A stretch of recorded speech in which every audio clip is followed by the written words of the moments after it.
आज की इस इंटरेस्टिंग वीडियो में मैं आपको 5 आसान तरीके बताऊंगी गोश्त को गलाने के। ना सिर्फ आपका गोश्त बहुत अच्छे तरीके से गल जाएगा, बल्कि उसका टेस्ट भी बहुत ही ज़बरदस्त और बेहतरीन होगा। खाने वाला आपकी तारीफ़ किए बगैर नहीं रह सकेगा। तो बहुत ही ज़बरदस्त सी आज मैं आपको 5 तरीके बताने वाली हूँ, जिससे आप अपने गोश्त को बहुत आसानी से गला सकेंगे, बल्कि बहुत ही बेहतरीन अंदाज में पका सकेंगे। तो वीडियो शुरू करने से पहले आप लोगों से रिक्वेस्ट करना चाहूँगी, चैनल पर नए हैं तो सब्सक्राइब करके बेल आइकन को ऑल पे प्रेस कर दीजिए, ताकि आने वाली तमाम लेटेस्ट वीडियो जो हैं आप तक बर वक्त पहुँच सके। अब शुरू करते हैं आज की इन्फॉर्मेटिव वीडियो को। Let's start.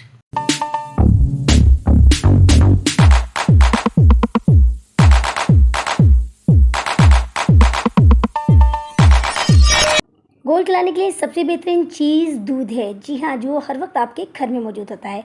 अगर आप सालन बना रही हैं, सालन बनाते हुए थोड़ा सा आप दूध अगर अपने गोश्त में ऐड कर देती हैं, तो गोश्त ना सिर्फ गल जाएगा बल्कि बहुत ही मज़ेदार बनेगा।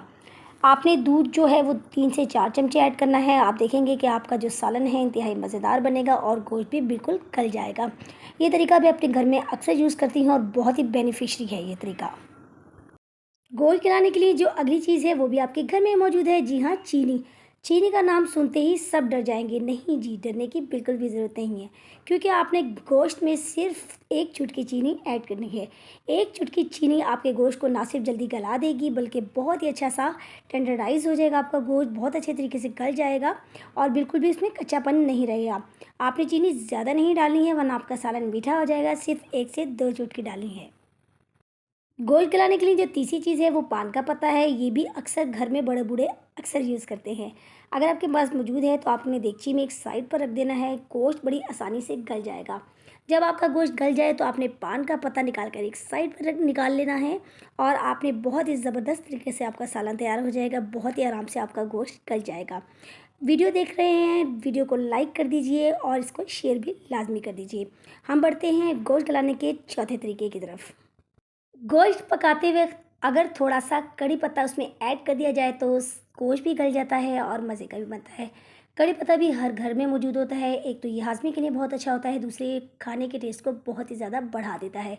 अगर आप गोश्त पकाते हुए 1 या 2 कड़ी पत्ते ऐड कर देंगे तो आपका सालन बहुत मज़ेदार बनेगा और गोश्त भी अच्छे तरीके से गल जाएगा और आपको किचन में ज़्यादा टाइम वेस्ट नहीं करना पड़ेगा। 5वां जो आखिरी तरीका है कि अगर आप सालन नहीं बना रहे हैं, क्योंकि अक्सर ये होता है कि हम टिक्के वगैरह बना रहे होते हैं या पूरा जो गोश्त है हम उसको रोस्ट कर रहे होते हैं, तो आपने करना क्या है कि उस पर पपीता पीस कर लगा देना है। पपीता बहुत अच्छे तरीके से गोश्त को गला देता है। लेकिन अक्सर लेडीज़ ये शिकायत करती है कि पपीता उनको मैसर नहीं होता है, तो आपने बिल्कुल भी नहीं घबराना। आपने पाइनएप्पल को मैश कर लेना है, गोश्त के टुकड़ों पर लगा देना है। तकरीबन 1 से 2 घंटा ये लगा रहेगा। उसके बाद आपने गोश्त को या तो फ्राई कर लेना है, या जैसे भी आप टिक्के वगैरह बना रहे हैं आराम से बना लीजिए। ये ना सिर्फ बहुत अच्छे तरीके से गल जाएगा, बल्कि इसका टेस्ट भी बहुत ही बेहतरीन होगा।